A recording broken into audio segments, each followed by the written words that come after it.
औज़ुबिल्लाहिमिनश्शैतानिर्रजीम बिस्मिल्लाहिर्रहमानिर्रहीम। अस्सलाम वालेकुम डियर स्टूडेंट्स, आज जो हमारा टॉपिक है that is domestic effluents with respect to water pollution. हमने अपनी प्रीवियस वीडियो में वाटर पॉल्यूशन के बारे में पढ़ा है। वाटर पॉल्यूशन क्या है? पानी के अंदर किसी भी तरह की कंटामिनेशन जो उस पानी की नेचुरल एबिलिटी को डिस्टर्ब कर दे वो पॉल्यूशन कहलाएगी, वाटर पॉल्यूशन कहलाएगी।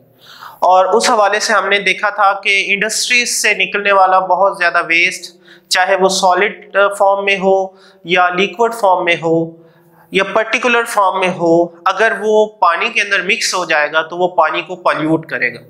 और अगर उस पॉल्यूटेड वाटर को किसी भी लेवल पर अगर यूज़ किया जाएगा, चाहे ह्यूमन बीइंग यूज़ करें, चाहे एनिमल्स यूज़ करें या चाहे प्लांट की बॉडी में चले जाएं, वो किसी न किसी तरह की डिजीज कॉज करेगा। और हमने अपनी प्रीवियस वीडियो में उसके इफेक्ट्स के बारे में पढ़ा था कि इसमें डिफरेंट मेटल्स होती हैं जो ह्यूमन बीइंग को बहुत से डिजीजेस कर सकती हैं, शिकार हो सकते हैं इंसान उनसे।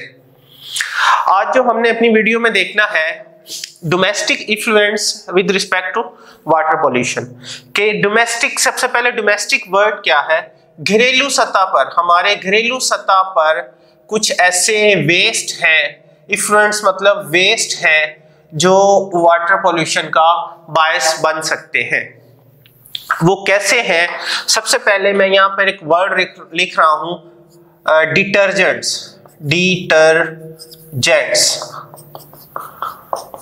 डिटर्जेंट्स क्या होते हैं, पहले इनके बारे में जान लें। आज इन डिटर्जेंट्स का हमारे डोमेस्टिक लेवल पर बहुत ज़्यादा यूज़ हो रहा है, इवन कि इंडस्ट्रीज में भी यूज़ हो रहे हैं। और डिटर्जेंट्स होते क्या हैं? ये कुछ ऐसे केमिकल्स होते हैं जिनकी क्लीनिंग एबिलिटी बहुत ज़्यादा होती है। They have high cleaning power, और इनकी जो क्लीनिंग पावर है मोर देन सोप, साबुन से तो कई हद तक ज्यादा होती है। अच्छा, एक ये पहला इसकी खसूसियत। दूसरी खसूसियत कि ये एसिडिक मीडियम में भी काम कर सकते हैं। साबुन नहीं करता, एसिडिक मीडियम में साबुन डिसॉल्व हो जाता है खुद, और जो वॉशिंग पर्पसेस के लिए हम यूज कर रहे होते हैं वो काम नहीं करेगा साबुन। लेकिन डिटर्जेंट्स को आप एसिडिक मीडियम यानी किसी तेजाब की मौजूदगी में भी जो आप यूज करवाएंगे तो ये करेगा। इवन के तीसरी इसकी प्रॉपर्टी क्या है कि ये हार्ड वाटर में भी काम करता है।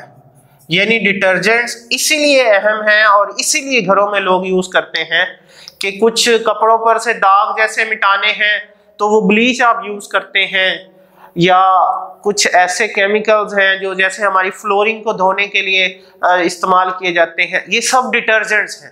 और इसी तरह से जो लॉन्ड्री डिटर्जेंट्स होते हैं, जैसे जिन्हें धोबी यूज करते हैं कपड़ों पर से दाग हटाने के लिए, ड्राई क्लीनिंग के लिए, तो ये सब डिटर्जेंट्स की जो वर्किंग एबिलिटी है बहुत पावरफुल होती है। इसीलिए they are used more than soap and they work in acidic medium and they can work even in hard water. Hard water में हालांकि हमने पढ़ा है साबुन तो झाग नहीं बनाता, जब साबुन झाग ही नहीं बनाएगा तो वो अपना एक्शन कैसे कर सकेगा। But detergents are more capable than the soap, so they work in the hard water. तो पहली तो रीजन हमारे डोमेस्टिक इन्फ्लुएंस की यही है कि डिटर्जेंट्स का यूज डे बाय डे बहुत ज्यादा हो रहा है, और उनके ज्यादा यूज होने की वजह से अब आप देखें ये सारा जो है पानी में होगा। डिटर्जेंट्स आर यूज्ड इन पानी, तो यूज्ड इन वाटर। तो जब ये पानी के जरिए से बह जाएंगे, व्हेन दे विल फ्लो, जब ये बहेंगे तो फ्लो करके, आपको पता है पानी जो है पहले गटरों में जाता है और फिर नालों में जाता है, और अल्टीमेटली ये मुख्तलिफ तरह की लेक्स में जा सकता है, इसी तरह से रिवर्स में जा सकता है और कैनाल्स में जा सकता है। पानी ने जहां जहां जाना है साथ इसके डिटर्जेंट्स बहकर चले जाएंगे। अब इन डिटर्जेंट्स के अंदर क्या होते हैं? इन डिटर्जेंट्स के अंदर एसिड्स होते हैं, इन डिटर्जेंट्स के अंदर हार्मफुल साल्ट्स होते हैं,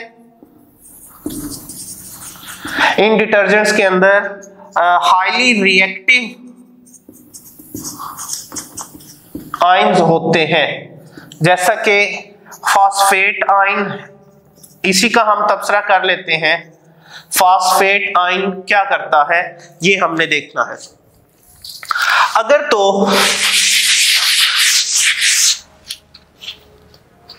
ये डिटर्जेंट मूव करते हैं और ये जाते हैं नहर के पानी में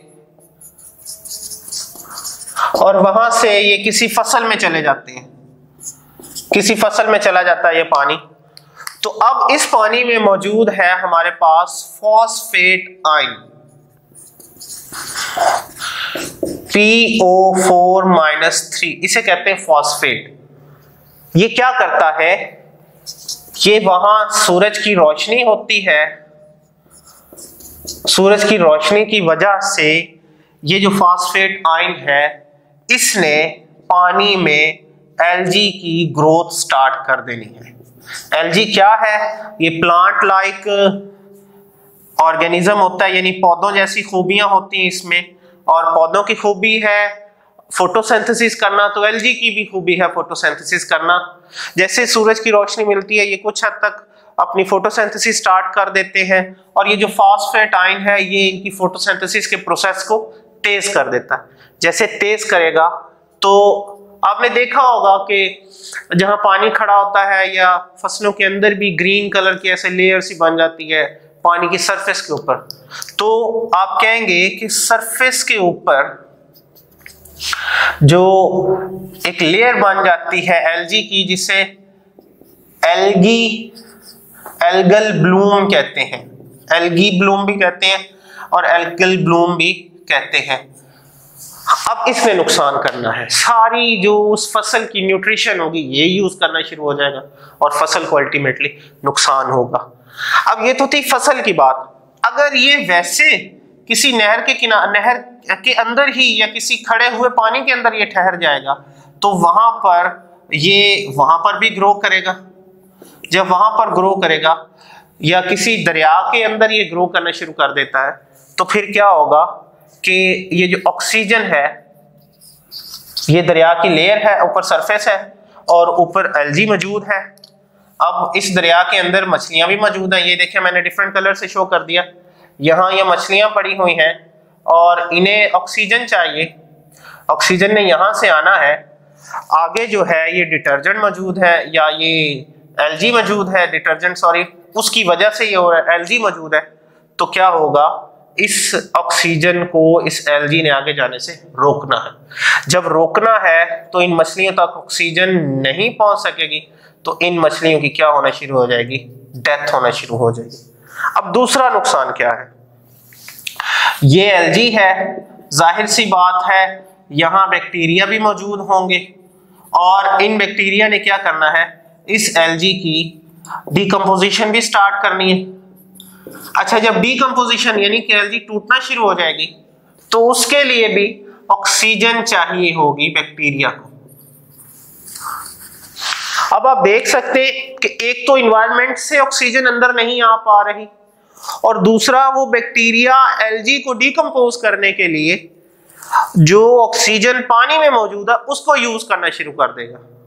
अब दोनों वजूहात बन रही हैं ऑक्सीजन के कम होने की।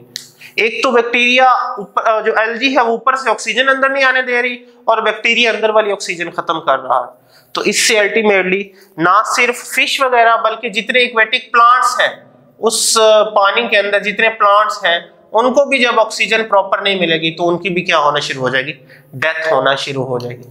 अब देखें कि ये हमारे डोमेस्टिक लेवल पर जो सीवेज का वाटर है उसमें ये डिटर्जेंट्स मौजूद हैं और ये सीवेज का पानी जहां जहां बह कर जाएगा उन डिटर्जेंट्स के ये हार्मफुल मटेरियल साथ मूव करेंगे और वो हार्मफुल मटेरियल आगे जाकर कितने इफेक्ट्स कर सकते हैं। जैसे फसलों की बात की है, फसलों के अंदर भी ये चले जाएंगे ये हार्मफुल सारे एसिड्स और हार्मफुल साल्ट्स जो हैं, तो हम वो फसलें जब खाएंगे तो हमारी बॉडी को भी अल्टीमेटली उनका नुकसान होगा। तो ये है कुछ डिटर्जेंट्स के इफेक्ट्स। अब नेक्स्ट बात करते हैं, डिटर्जेंट्स के अलावा हमारे घरों का जो वेस्ट है जैसे प्लास्टिक बोतल्स, ये अमूमन सीवेज के वाटर में बहकर चली जाती हैं। या जैसे शॉपिंग बैग्स होते हैं जिसे आप शॉपर कहते हैं, शॉपिंग बैग्स इनके साथ बहकर चले जाते हैं। कूड़ा जो है, गार्बेज, पता ही नहीं चलता और ये भी गटरों के अंदर, सीवेज वाटर के अंदर बहकर चला जाता है। और बहुत से प्लास्टिक मटेरियल जो है ये भी इस पानी के साथ बहकर चला जाता है। तो अल्टीमेटली ये भी हमारे घरों का ही है, ये भी डोमेस्टिक इफ्लुएंट ही है, इसने भी उतना ही नुकसान करना है। कहीं ना कहीं से इसने हमारे लिए हार्मफुल आगे इफेक्ट कॉज करने हैं। जब ये पानी के अंदर बहकर जाएंगे तो पहला काम तो ये होगा कि सीवेज वाटर सारा ब्लॉक होगा, उससे माइक्रो ऑर्गेनिज्म की ग्रोथ बहुत ज़्यादा हो जाएगी और उससे नई नई जो वाटर बोर्न डिजीजेस होंगी हमारे ही जिस्म में उसको नुकसान पहुंचेगा। साथ जब ये फसलों में बहकर जाएगा पानी या दूसरे नदी नालों में, तो उनकी, जैसे हमने प्रीवियस वीडियो में पढ़ा है, उनकी जो एक नेचुरल ब्यूटी होती है उसको डिस्टर्ब करेंगे। तो बहरहाल हमें इसको कंट्रोल करना चाहिए, डिटर्जेंट्स का यूज़ करना चाहिए, लेकिन लिमिटेड यूज़ कर दें ताकि इसके जो असरात आगे से कम हो। दूसरा इसका ये भी है कि डिटर्जेंट जिन चीज़ों पर ज़्यादा यूज़ होता है उन चीज़ों की जो नेचुरल एक ब्यूटी होती है वो भी डिस्टर्ब होती जाती है। जैसे कपड़ों पर डिटर्जेंट्स का यूज़ करते हैं तो कपड़ों का जो एक नेचुरल कलर है जो बनाया गया है और उनकी जो एक शाइनिंग होती है या उनकी जो एक स्पेसिफिक फिजिकल अपीयरेंस होती है वो भी डैमेज होती जाती है। तो इसीलिए हमें डिटर्जेंट्स का यूज़ जो है वो लिमिटेड करना चाहिए ताकि इसके आगे नुकसानात कम से कम हो। तो ये है आज का हमारा लेक्चर। नेक्स्ट वीडियो में हमने अपने नेक्स्ट टॉपिक को डिस्कस करेंगे। अपना ख्याल रखिएगा, तब तक अल्लाह हाफ़िज़।